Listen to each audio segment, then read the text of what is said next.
नमस्कार दोस्तों, जय श्री महाकाल। आज हम जानेंगे रावण के बारे में कुछ रोचक तथ्यों। रावण तो सिर्फ एक है। दुनिया में इस नाम का कोई दूसरा व्यक्ति नहीं है। रावण के बारे में वाल्मीकि रामायण के अलावा हमारे कई हिंदू ग्रंथों में भी आप लोगों को उल्लेख मिलेगा। भगवान रामचंद्र जी का विरोधी और शत्रु होने के बावजूद रावण सिर्फ बुरा ही नहीं था, वह बुरा बना तो सचमुच में ही प्रभु श्री राम की इच्छा से। होइए वही जो राम रचि राखा। एक बुराई आपकी सारी अच्छाइयों पर पानी फेर देती है और आप देवताओं की नजरों में भी नीचे गिर जाते हैं। रावण में कितना ही राक्षसत्व क्यों ना हो, उसके गुणों विस्मृत नहीं किया जा सकता। ऐसा माना जाता है कि रावण शंकर भगवान का एक परम भक्त था।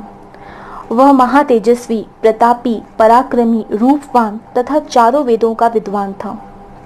वाल्मीकि जी लिखते हैं, रावण को देखते ही राम जी उन पर मुग्ध हो गए और कहते हैं कि रूप, सौंदर्य, धैर्य, कांति तथा सर्व लक्षण युक्त होने पर भी यदि इस रावण में अधर्म बलवान न होता तो यह देवलोक का भी स्वामी बन जाता। चलिए मित्रों, आज हम सुनेंगे रावण के बारे में कुछ ऐसे रोचक तत्व जो आपने आज तक नहीं सुने होंगे। इन रोचक तथ्यों में सबसे पहला तथ्य यह है कि रावण ब्रह्मा जी का पड़पोत्र था। अर्थात रावण के दादाजी ब्रह्मा जी के 10 पुत्रों में से एक थे।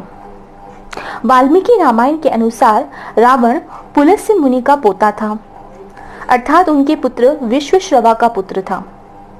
विश्वश्रवा की वरवर्णिनी और केकसी नामक 2 पत्नियां थीं। वरवर्णिनी ने कुबेर को जन्म देने पर सोतिया ढावश केकसी से अशुभ समय में गर्भधारण कराया। इसी कारण से उसके गर्भ से रावण तथा कुंभकर्ण जैसे क्रूर स्वभाव वाले भयंकर राक्षस उत्पन्न हुए। तुलसीदास जी के रामचरितमानस में रावण का जन्म श्राप के कारण हुआ है। वे नारद एवं प्रताप भानु की कथाओं को रावण के जन्म का कारण बताते हैं। रावण को संगीत का एक बहुत बड़ा शौक था। वो वीणा बजाने में बहुत माहिर था। वीणा की खोज ही रावण के द्वारा की गई थी। पूर्व जन्म में रावण, कुंभकर्ण ये दोनों भगवान विष्णु के द्वारपाल थे। वह एक ऋषि से मिले श्राप के कारण इन्हें राक्षस योनि में जन्म लेना पड़ा।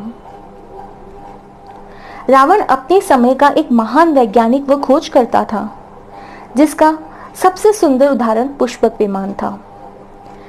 जैसा कि मैंने अभी आपको बताया कि वीणा बजाने में यह माहिर था, अतः भारत का क्लासिकल वाद्य यंत्र वीणा की खोज इसी के द्वारा की गई थी। हम सभी जानते हैं कि लंका को स्वर्ण नगरी कहा जाता है। इसी लंका का निर्माण विश्वकर्मा ने किया था, जिस पर रावण का सौतेला भाई कुबेर राज्य करता था। रावण ने तपस्या से लौटने के पश्चात कुबेर से इस स्वर्ण नगरी को छीन लिया। एक शाप की वजह से रावण कभी सीता माता का स्पर्श नहीं कर सका। रावण स्त्रियों के प्रति बहुत जल्दी आसक्त हो जाता था। वह अपनी इसी कमजोरी के कारण एक स्त्री के द्वारा उसे श्राप दिया गया कि बिना किसी स्त्री इच्छा के वह किसी भी स्त्री को स्पर्श नहीं कर पाएगा, वरना उसका विनाश हो जाएगा। यही कारण है रावण ने सीता जी को कभी नहीं छुआ। रावण राजनीति का ज्ञाता था। जब रावण मृत्युशैया पर पड़ा था तब राम ने लक्ष्मण को राजनीति का ज्ञान लेने रावण के पास भेजा। जब लक्ष्मण जी रावण के सिर की ओर बैठ गए तब रावण ने कहा, सीखने के लिए सिर की तरफ नहीं पैरों की ओर बैठना चाहिए। यह सबसे पहली सीख है। रावण ने राजनीति के कई गुण रहस्य लक्ष्मण जी को बताए। रावण ने शिव तांडव स्तोत्र की रचना करने के अलावा अन्य कई तंत्र ग्रंथों की रचना करी।